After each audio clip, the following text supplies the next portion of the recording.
안녕하세요. 외도회복TV입니다. 오늘은 불륜이 재발하는 경우 7가지에 대해서 나눠보고자 합니다. 불륜이라는 것은 끝났다고 해서 정말 끝나는 게 아니죠. 저희는 이미 끝났어요. 다 정리했어요. 이렇게 말해도 속으로는 아직 감정이 남아있고 머릿속에는 그 사람의 얼굴이 어른거리고 가슴 한켠에는 말 못한 흔들림이 남아있습니다. 누군가는 이렇게 말씀하십니다. 이젠 두 번 다시 안 그럴 거예요. 정말 잘못했던 걸 뼈저리게 느꼈어요. 그 말 저는 믿습니다. 진심일 수 있어요. 그 순간만큼은 정말 진심으로 후회하고 다시는 그런 일이 없기를 바랄 거예요. 하지만 문제는 이게 진심으로만으로는 불륜이 재발하지 않을 거란 보장이 없다는 거예요. 제가 지금까지 상담하면서 가장 많이 들은 말 중 하나가 이거예요. 정말 진심으로 용서해줬는데 며칠 뒤에 또 연락한 거예요. 울면서 잘못했다고 했던 사람이 몇 달 뒤에도 상간자랑 숨어서 만나고 있더라고요. 들으면서 참 저도 마음이 무겁습니다. 왜냐하면 이런 분들이 정말 다시는 안 그러려고 진심으로 했었거든요. 하지만 결과는 또 반복. 왜 그럴까요? 왜 한번 끝냈던 불륜이 어느 순간 다시 시작되는 걸까요? 그 사람의 인성이 나빠서일까요? 아니면 감정 조절을 못하는 미성숙 때문일까요? 물론 그런 이유도 일부 있겠죠. 하지만 저는 그렇게 단순하게만 보지 않아요. 불륜이라는 건 어떤 욕구의 틈과 또 관계의 균열 그리고 감정의 잔해들이 쌓여서 생겨나는 결과예요. 그래서 단순히 끊었다고 해서 해결되는 게 아니라 그 틈과 균열을 메우고 감정을 정리하고 습관을 바꾸는 작업까지 함께 가져야 비로소 재발을 막을 수 있는 거라고 생각합니다. 예를 들어 볼게요. 담배를 끊은 사람이 있어요. 한번 끊었죠? 이제 안 펴요라고 말합니다. 하지만 스트레스가 심해지면 습관적으로 손이 갑니다. 왜 그럴까요?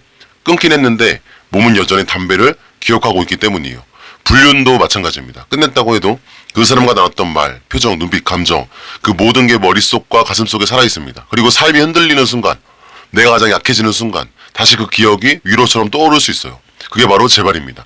그러니까 중요한 건 왜 그 사람이 다시 흔들렸는지를 이해하는 거예요. 그리고 나서야 이걸 막으려면 우리가 뭘 바꿔야 하는지 그 실마리가 보이게 되는 거죠. 그래서 오늘은 불륜이 왜 다시 반복되는지 어떤 순간이 가장 위험한지 진짜 막으려면 뭘 해야 되는지 이걸 조금 쉽게 경험자 입장에서 이야기해 보려고 합니다. 혹시 지금도 마음속에 불안함이 있다면 정말 이대로 괜찮은 걸까 하는 마음이 들었다면 이 영상이 도움이 되기를 바랍니다. 그럼 지금부터 7가지를 설명해 보겠습니다. 첫째, 반성은 했지만 진짜로 이해하지 못했다. 불륜을 저지르고 나서 가장 많이 하는 말은 진짜 미안해. 내가 왜 그랬는지 나도 모르겠어. 다시는 안 그럴게. 이 말은 처음 들을 땐 너무 절절해서 피해자 입장에서도 마음이 흔들립니다. 그래 정말 후회하니까 다시는 안 그러겠지. 근데 시간이 좀 지나고 보면요. 이 사람은 진짜로 후회는 했지만 이해는 못한 경우가 많아요. 여기서 말하는 이해는 뭘까요? 그건 내가 왜 그런 행동을 했는지, 내 안에 어떤 결핍, 어떤 허점, 어떤 마음 상태가 그 상황을 만들어냈는지를 스스로 인식하고 말로 설명할 수 있는 상태를 말합니다. 반성은 누구나 할 수 있어요. 특히 들켰을 때 사람은 다 반성합니다. 혼나면 반성하고 사람 잃을까봐 무서워서 눈물 돌리죠. 하지만 그건 상황에 대한 후회이지 내면에 대한 성찰은 아닙니다. 예를 들어 보겠습니다. 어떤 남편이 불륜을 저질렀어요. 들켰고 무릎 꿇고 빌었습니다. 가족이 이렇게 소중한지 이제 알았어요. 내가 왜 이렇게 정말 그랬는지 모르겠어요. 근데 몇 달 뒤에 그 사람이 몰래 상간자랑 다시 연락하고 있는 게 발견됐습니다. 왜 그랬을까요? 정말 몰랐던 걸까요? 아닙니다. 이 사람은 왜 그랬는지를 자기 안에서 정리하지 못하는 거예요. 외로웠는지, 감정적으로 허기졌는지, 부부관계에서 오랫동안 소외감을 느꼈는지, 혹은 단지 자신이 받고 싶은 감탄이나 자극이 필요했는지, 이런 자기 안의 진짜 이유를 정면으로 맞이하지 않고 그냥 내가 미쳤었나 봐요 라는 말로 피해버린 거죠. 이게 바로 재발의 지름길입니다. 불륜이라는 건요, 그 순간만의 감정으로 벌어지는 게 아닙니다. 이미 그 사람 안에 오래된 틈이 있었고 그 틈을 정확히 모르니까 또다시 무너지는 거예요. 진짜로 이해한 사람은 다음에 비슷한 상황이 오면 이렇게 말할 수 있어요. 이거 예전에 그때랑 비슷한 흐름이다. 이때 내가 무너졌었지. 이번엔 다르게 선택해야 되겠다. 하지만 이해하지 못한 사람은 같은 자극, 같은 상황이 오면 그냥 또다시 반응합니다. 아무 생각 없이 그대로 끌려갑니다. 결국 자신을 모르면 같은 실수를 반복하게 되고 자신을 정확히 아는 사람만이 선택을 바꿀 수 있습니다. 저는 상담 때 꼭 이런 질문을 합니다. 그때 어떤 감정이었나요? 당신 안에 어떤 욕구가 있었던 걸까요? 그 감정이 처음 생긴 건 언제쯤이었나요? 지금은 그걸 다르게 채우고 있나요? 이 질문에 제대로 답하지 못하면 그 사람은 아직도 이해하지 못한 상태예요. 그리고 그런 상태라면 정말 안타깝지만 언제든지 흔들릴 수가 있습니다. 그래서 회복의 시작은 단순한 잘못했어요가 아니라 내가 왜 그런 선택을 했는지 어떤 내면의 그런 결과를 만들어냈는지 스스로 설명할 수 있게 되는 것. 그게 바로 불륜의 재방을 막는 첫 번째 필수 조건입니다. 둘째, 관계의 균형이 회복되지 않았다. 불륜이 한번 터지고 나면 그 순간부터 부부관계 안에서 역할이 바뀝니다. 둘은 더 이상 평등한 관계가 아니죠. 한 사람은 가해자가 되고요. 다른 한 사람은 피해자가 됩니다. 이렇게 규정되는 순간 모든 말과 행동, 심지어 숨쉬는 방식까지 서로 조심하게 되죠. 하지만 그 조심은 배려가 아니라 위축과 경계의 다른 말이 되는 경우가 많아요. 피해자는 말합니다. 당신이 그랬잖아. 내가 왜 이러는지 모르겠어? 이렇게 분노하고 이렇게 의심하는 게 당연한 거 아니야? 가해자는 말합니다. 그래서 내가 다 잘못했다고 했잖아. 근데 왜 자꾸 꺼내? 나도 너무 힘들어. 이렇게 되면 회복은커녕 매일 감정의 밀당과 전쟁을 벌이게 돼요. 제가 상담했던 어떤 부부 이야기를 해볼게요.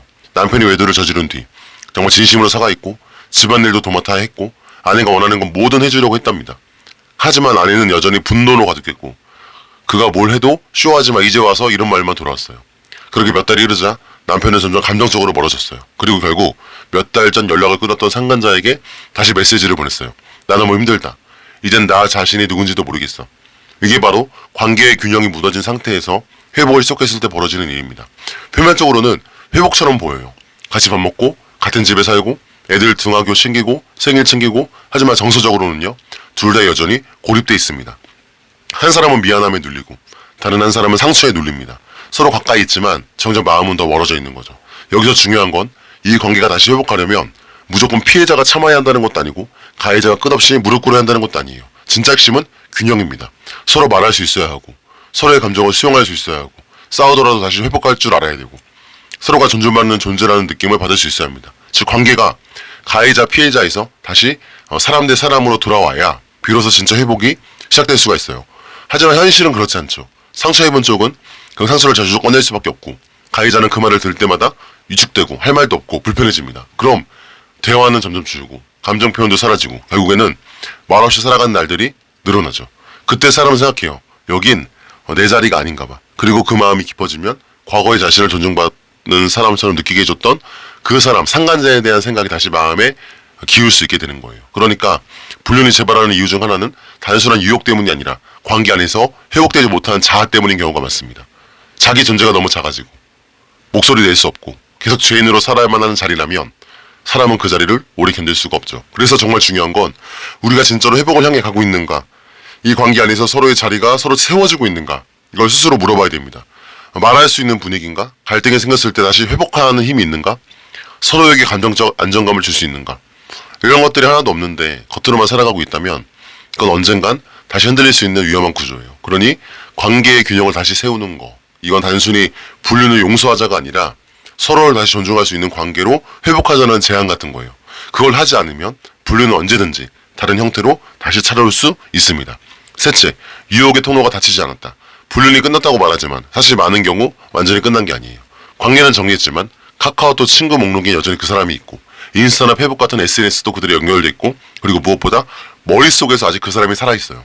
이게 바로 유혹의 통로가 아직 닫히지 않은 상태입니다.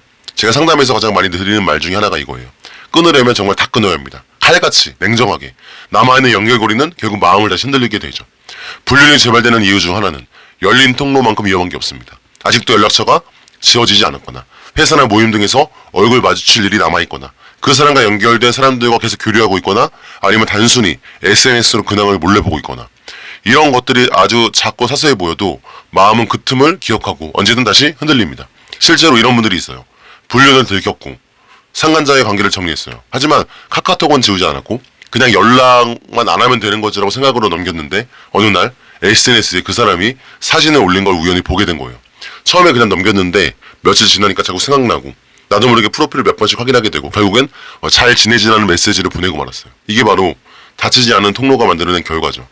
사람은 강하지 않습니다. 특히 감정적으로 흔들릴 때 그때 닫히지 않았던 통로는 아주 쉽게 너무 쉽게 사람을 과거로 데려가요. 이건 그리고 그 사람이 나빠서 그런 게 아니라 그냥 안 끊었기 때문에 그 유혹이 계속 유효했기 때문이에요. 상간자의 존재는 이제 없지만 그 사람과 연결되었던 모든 흔적들 사진, 문자, 선물, SNS, 장소, 번호 이게 남아있는 한 그건 다시 돌아갈 수 있는 감정의 포탈처럼 작동하게 됩니다. 그러니까 회복을 진짜로 원한다면 유혹을 이겨내야지가 아니라 유혹의 환경을 차단해야 됩니다. 연락처는 바로 삭제하고 SNS도 차단하고 탈퇴하고 같은 모임이나 공간이 나면 완전히 이동하고 아니면 휴직하고 그만두거나 그 사람과 관련된 물건, 사진, 흔적들 다 정리해야 됩니다. 이걸 너무 과한 거 아니야 라고 말하시는 분이 있습니다. 하지만 저는 이렇게 말합니다. 가정을 지키고 싶다면 가정보다 소중한 게 없으니까 그 정도로 못하겠다면 하지 말아야 됩니다. 정리를 제대로 안 하면 그 흔적은 반드시 감정이 힘들어질 때 스며듭니다. 스트레스 받을 때, 부부싸움 했을 때, 외로움이 몰려올 때 나 자신이 무가치하게 느껴질 때, 그때 그 통로가 열려 있으면 다시 그 사람에게 도피하고 싶은 마음이 생기는 건 너무나도 당연한 일이죠. 그래서 이건 기억하셔야 돼요. 유혹은 강해서 아니라 닫히지 않는 문 틈에서 들어옵니다. 유혹이 너무 세기 때문에 내가 당하는 게 아니라 문이 열려있기 때문에 거길로 들어오는 거예요. 그 문은 누가 지킵니까? 내가 지켜야 돼요. 가정을 다시 회복하고 싶다면 그 통로를 완전하게 단호하게 차단시켜야만 합니다. 넷째, 감정이 완전히 정리되지 않았다. 분류는 끊었다고 끝나는 게 아니죠. 머리로 끝났어도 마음은 그렇지 않을 수 있어요. 정신은 안 돼, 이젠 끝이야 라고 하지만 감정은 아직도 어딘가에서 그 사람을 붙잡고 있는 경우가 정말 많습니다. 이런 얘기를 많이 들어보셨을 거예요. 저는 상간자랑 완전히 끝났어요. 근데 가끔 그 사람이 생각나고 꿈에도 나오고 심장이 철렁 내려오는 순간이 있어요. 이게 뭐냐면 감정이 아직 정리되지 않은 상태예요. 이건 죄책감이 덜해서도 아니고 그 사람이 좋아서 그런 것도 아니에요. 정확히 말하면 그 감정이 정리되지 않은 채 남아있어서 머릿속에 자꾸 재생이 되고 감정이 여전히 남아있는 거죠. 특히 이런 경우엔 조심해야 돼요.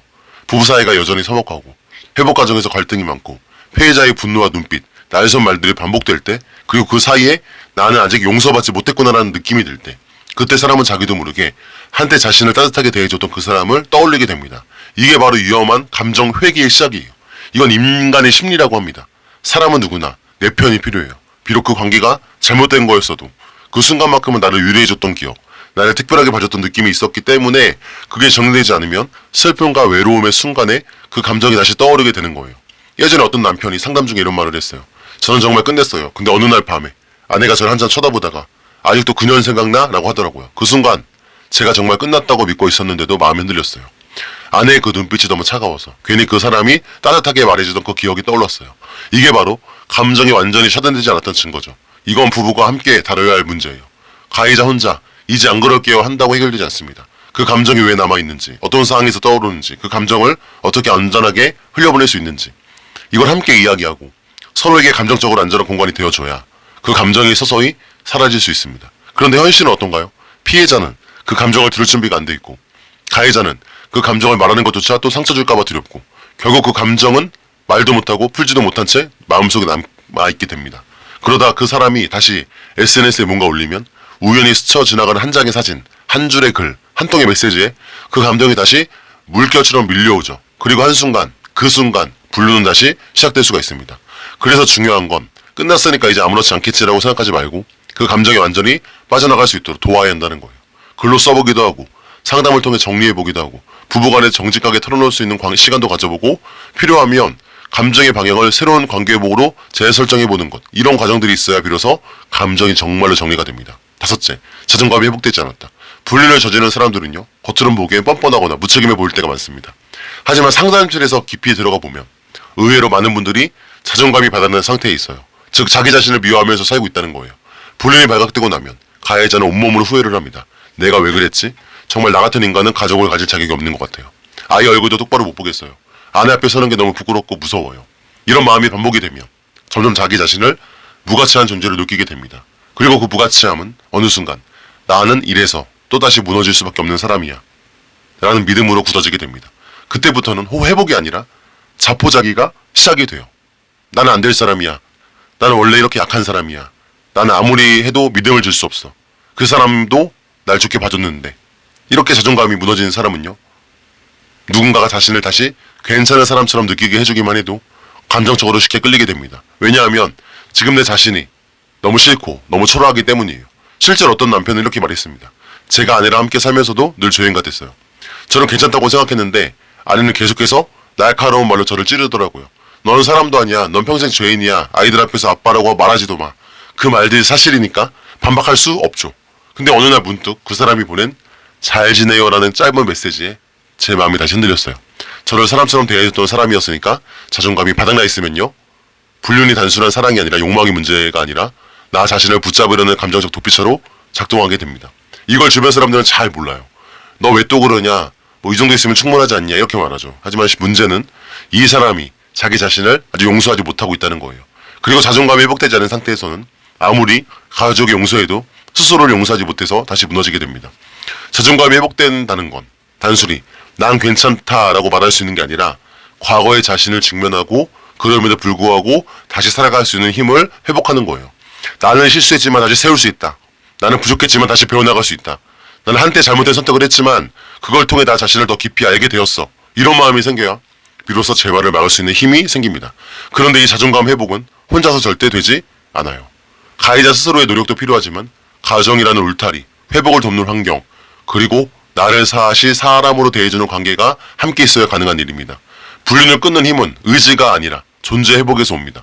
내가 내 자신을 다시 사랑할 수 있을 때 비로소 그 사람은 같은 길로 가지 않게 됩니다. 여섯째, 외도 이후의 갈등을 피한다. 불륜이 끝났다고 해서 바로 모든 게 괜찮아지는 것은 절대 아니죠. 사실 진짜 힘든 시간은 그 후부터 시작됩니다. 엄청 힘이 듭니다. 초반이 그리고 힘들죠. 왜냐하면 그때부터 매일매일 갈등의 연속이에요. 신뢰가 깨진 상태에서 함께 살아야 되고 말 한마디 행동 하나에도 감정이 부딪히고 피해자는 의심과 분노에 시달리고 가해자는 죄책감과 방어 속에서 점점 말이 없어지고 이 모든 상황이 회복이 아니라 갈등의 소용돌이로 정말 휘몰아치게 빠져들게 되는 거예요. 그리고 이때 많은 사람들이 자기도 모르게 택하는 선택이 있어요. 바로 회피입니다. 이 이야기 또 하면 싸우겠지. 또 상처 주는 말할까봐 그냥 입 다물자. 어차피 또 울고불고 할 거니까 말하지 말자. 피곤하게 왜 또 끄집어내. 조용히 좀 살자. 이런 생각들이 쌓이게 되면 문제를 해결하지 않고 덮는 방향으로 가게 됩니다. 처음에 그게 배려 같기도 해요. 괜히 말 꺼내서 상처 주더니 그냥 조용히 넘어가는 게 낫겠지. 근데요, 그건 회복이 아니라 미룩입니다. 문제는 절대 사라지지 않아요. 그냥 가슴속 깊은 곳에 폭탄처럼 묻어두는 것뿐이에요. 그리고 언젠가 또다시 비슷한 상황이 생기면 그 폭탄은 훨씬 더 크게 터집니다. 어떤 부부가 있었어요. 남편의 외도로 큰 위기를 겪었지만 우리 아이들 생각이라도 해서 그냥 덮자라고 하고 말을 안 하기로 했대요. 처음엔 평온했죠. 하지만 몇 달 지나니까 아내는 매일 밤 불면증에 시달리고 남편은 그걸 보고도 또 꺼내봤자 뭐해라고 하면서 입을 닫습니다. 그렇게 서로 말도 안 하고 그냥 그렇게 시간이 지나는 거예요. 그렇게 피하면서 몇 년이 지났는데 갑자기 아내가 턱 이혼 소리를 꺼내드려요. 남편은 충격이었죠. 우린 잘 지낸다고 생각했는데 왜 이제 와서? 근데 아내는 말했습니다. 난 한 번도 괜찮았던 적이 없어. 당신이 그냥 넘어가자 했을 때부터 우린 끝난 거야. 이게 바로 회피의 무서운 결과입니다. 그 순간은 평안해 보여도 그건 고요한 파국에 불과해요. 감정이 말라가는 시간일 뿐이지 진짜 회복은 전혀 이루어지지 않은 상태입니다. 사람들은 갈등을 피하면 그게 회복이라고 착각하기도 합니다. 요즘에 싸움도 아니에요. 평온해요. 근데요, 그 평온함 안에 대화가 없고 감정 표현도 없고 눈빛도 없고 그냥 같이 살아가기만 한다면 그건 회복이 아니라 정서적 이혼 상태일 수 있습니다. 그래서 진짜 회복은 갈등을 피하는 것이 아니라 갈등을 건강하게 마주하는 방법을 배우는 거예요. 상처를 꺼내되 상대를 비난하지 않는 법, 감정을 표현하되 서로를 보호하는 언어, 싸운 뒤에도 다시 손잡을 수 있는 회복력, 이런 것들을 배워야 비로소 다시 살아갈 수 있는 힘이 생깁니다. 결국 불륜이 재발하는 많은 경우는 이 갈등을 피하고 덮었던 사람들이에요. 그러니까 다시 흔들리는 순간이 오면 그 사람은 대화를 해결하지 않고 도피로 감정을 풀게 되는 거예요. 그 도피처가 다시 예전의 상간자가 될 수 있고 새로운 유혹이 될 수 있습니다. 그래서 기억하셔야 돼요. 회복은 불편함을 통과할 때 생긴다. 그 불편함을 피하면 회복도, 신뢰도, 감정도 잘하지 못합니다. 정면으로 마주하고 다시 싸우지 않더라도 다시 껴안는 그 연습, 그게 진짜 회복이에요. 그리고 그 관계는 다시 흔들리지 않습니다. 마지막, 회복에 시간을 투자하지 않았다. 불륜이라는 건요, 그냥 한 번의 사건으로 끝나는 게 아니에요. 그 사람의 마음 전체가 무너지는 일이죠. 그리고 그 무너진 마음을 다시 세우는 데는 많은 시간과 노력이 필요합니다. 하지만 현실은 그렇지 않아요. 이제 그만 좀 하자. 또 그 얘기야? 언제까지 이걸로 날 죄인 취급할 건데. 우리 그냥 덮고 살자. 애들도 있고. 이런 말들 너무 많이 듣습니다. 불륜이 터지고 나면 당장은 충격에, 눈물에, 후회에 휩싸이지만 시간이 조금 지나면 사람들은 점점 일상으로 돌아가고 싶어합니다. 이제 좀 그만하고 싶다는 마음이 생겨요. 그리고 그게 회복을 밀어붙이는 속도로 바뀝니다. 이 정도면 괜찮잖아. 난 요즘 정말 잘하고 노력하고 있어. 왜 아직도 날 못 믿는 거야? 언제까지 용서를 받아야 해? 하지만 중요한 건요, 가해자가 회복되었다고 느끼는 그 시점이 피해자에게는 이제 겨우 시작인 경우가 많다는 거예요. 제가 상담에서 자주 하는 말이 있습니다. 불륜은 짧게 끝나도 회복은 길게 가야 한다. 왜냐하면 불륜은 단 한순간에 마음을 산산조각 낼 수 있지만 그 조각을 다시 모으는 일은 몇 배, 몇십 배, 수백 배의 시간과 노력이 필요하기 때문이에요. 회복은 감정이 아니라 시간과 정성으로 증명되는 겁니다. 하루에 한 번씩 진심이 담긴 메시지를 보낸다든지, 의심받더라도 묵묵히 설명해준다든지, 상대가 불안해할 때 같이 있어준다든지, 예전과는 다른 일상의 루틴을 만든다든지, 이런 것들을 몇 달 아니 몇 년씩 해야, 진짜 반복을 해야 신뢰가 조금 쌓이고 감정의 벽이 조금 허물어지는 거예요. 이제는 괜찮다는 말이 조금씩 나오게 되죠. 근데 회복을 제대로 경험하지 못한 분들은 대부분 조급합니다. 내가 얼마나 노력했는데 이제 나 좀 믿어줘야 되는 거 아니야? 아, 이 정도 했으면 됐지. 근데 그건 가해자인 나를 기준으로 본 시간이에요. 피해자 입장에서 보면 그 시간은 회복이 아니라 공포와 의심의 연속이에요. 그 마음이 회복되려면 그 사람의 시간에 나를 맞춰야 합니다. 그리고 이걸 기억해야 돼요. 회복이라는 거는 시간이 지나면 되는 게 아니라 그 시간을 어떻게 보냈냐에 달려있어요. 그 시간 동안 진심이 쌓였는지, 정성이 담겼는지, 신뢰를 회복한 행동이 반복됐는지 이걸 상대는 다 보고 있습니다. 그리고 그 모든 게 쌓이고 쌓여서 어느 날 이젠 믿어도 되겠다는 말이 튀어나오는 거예요. 결국 불륜이 재발되는 마지막 이유는 이겁니다. 회복이 끝나지 않았는데 사람이 먼저 지쳐버리는 거예요. 시간이 너무 오래 걸린다면 포기하고, 여전히 의심받는 게 억울하다고 삐지고, 불편한 데가 반복되면 회피하고, 그러다 결국 난 아무리 해도 안 되나 봐 하고 다시 도피하게 선택하게 되는 거예요. 그래서 이건 기억하셔야 돼요. 불륜은 시간 안에 터졌지만 회복은 시간에 걸쳐 완성된다. 그 시간에 버티고, 그 시간에 정성을 더하고, 그 시간 안에 변화가 반복되어야 비로소 다시 흔들리지 않는 진짜 회복의 기반이 생깁니다. 불륜을 끊는 건 어렵지만 어렵다고 포기하면 그 시간은 다시 처음부터 반복돼요. 절대 포기하지 마세요. 시간을 들이면 회복은 반드시 따라옵니다. 지금까지 이야기한 불륜이 재발하는 이 7가지 어떻게 들으셨습니까? 어쩌면 마음이 많이 불편하셨을 수도 있고, 어쩌면 나한테 해당되는 것 같다는 생각이 들 수 있어요. 그리고 어떤 분은 그 사람은 정말 다 끊었을까 하고 막 가슴이 답답해졌을 수도 있죠. 하지만 불편하다고 외면하면 그 불편함은 언젠가 더 큰 상처로 돌아옵니다. 우리는 그걸 이미 한번 겪었잖아요. 그렇다면 이제는 재발하지 않도록, 다시는 그 아픔을 반복하지 않도록 불편함을 정면으로 마주해야 됩니다. 불륜은 단순한 사고가 아니에요. 그건 오랜 시간 마음속에 쌓여있던 허기, 외로움, 무가치함, 습관, 환경 회피, 그리고 무엇보다 회복되지 못한 감정들이 만들어낸 결과예요. 그래서 단순히 끊는다고 끝나지 않습니다. 깊이 들여다보고 닫을 건 닫고 채울 건 채우고 세울 건 세우지 않으면 사람은 같은 자극 앞에서 또다시 무너질 수밖에 없습니다. 나는 왜 그러는지를 정말 이해하고 있나요? 지금 우리 부부관계는 균형을 회복했나요? 유혹의 문은 완전히 닫혔나요? 그 사람에 대한 감정은 정말로 정리가 됐나요? 나 자신을 여전히 미워하고 있지는 않나요? 회피가 아닌 정면 돌파를 하고 있지는 않나요? 그리고 지금 시간을 들여 회복하고 있나요? 이 질문에 네라고 대답할 수 있는 사람이 되어야 다시는 그 길로 가지 않게 됩니다. 불륜은 무너지는 데는 단 하루면 충분하지만 회복은 1년, 2년 아니면 그 이상이 걸릴 수가 있어요. 하지만 그 시간은 결코 헛된 시간이 아닙니다. 그 시간 동안 관계는 다시 사람 대 사람으로 돌아오고, 감정은 조금씩 숨 쉴 수 있게 되고, 나 자신도 다시 나다워질 수 있게 됩니다. 그 과정을 겪고 나면 그 사람은 단순히 불륜을 끊은 사람이 아니라 자기 자신을 다시 이렇게 세운 사람이 됩니다. 그리고 그런 사람은 다시는 흔들리지 않게 돼요. 마지막으로 꼭 이 말씀 드리고 싶습니다. 불륜은 끝이 아닙니다. 그 이유가 더 중요해요. 그 이유를 어떻게 살 것인가, 그걸 선택하는 순간부터 진짜 회복이 시작됩니다. 그리고 여러분 절대 혼자 하지 마세요. 혼자서는 절대 이겨내기 어려운 싸움이에요.